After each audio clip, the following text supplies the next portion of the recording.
Hi and welcome to EV Education. My name's Scarlett, your guide to all things electric vehicles, or EVs if you're too busy to say it right now. This is the podcast where we bust myths, share facts and give you the straight answers about going electric. Today we're tackling a big one. EVs have small range. You've heard it and I've definitely heard it. It's probably the number one reason why you're finding it so hard to transition into an electric vehicle. But is it true, or is it just one of those silly things that your cousin Dave keeps saying because he read it on the internet? So let's start with where this whole idea came from.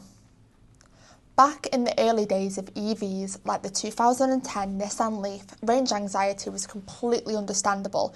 You know, these cars only had range of about 60-70 miles, whereas nowadays cars can go up to over 300 miles. And don't get me wrong, 60, 70, 80 miles is great if your idea of an adventure was a trip to the shops and back, but if you're looking to go on a road trip up the M6, it's not so great. But if we fast forward to now in 2025, things are looking very, very different.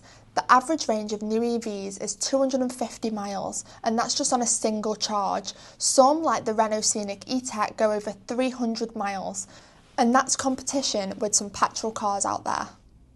So let's put that into perspective. The average person daily drives 30 miles. Even a car with a smaller electric range like the Dacia Spring that has approximately 150 miles range can handle a whole week of you going to work on a single charge if you're going 30 miles a day. And if you're a little bit more of a commuter or you go on regular family road trips, most modern EVs can charge up to 80% on a fast charger in about 30 minutes, so you can grab a coffee, check your emails and you're good to go. Plus, the charging network is expanding rapidly. For example, in the UK right now, there is more charging stations than there is petrol stations. So, unless you're planning to drive into the wilderness, which by the way, there's not many petrol stations there either, you're covered. Okay, so a little story time. A friend of mine actually recently bought an Omoda E5 from Holcroft Motor Group, and the range is about 257 miles. So she takes the kids to school, does her weekly shop, goes to work, and she still has enough range in for the weekend. And obviously when she goes on longer trips, there's always a charging station nearby. But the truth is that range anxiety is becoming a thing of the past. It's kind of like worrying your phone won't work unless it's plugged into the wall all day. So let's bust this myth once and for all.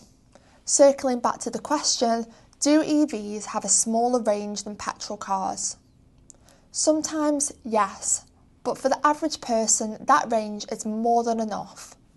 And with more charging stations popping up every day, the question isn't how far can I go, it's how far can I go before I remember to charge my car. So thanks for joining me on this first episode of EV Education.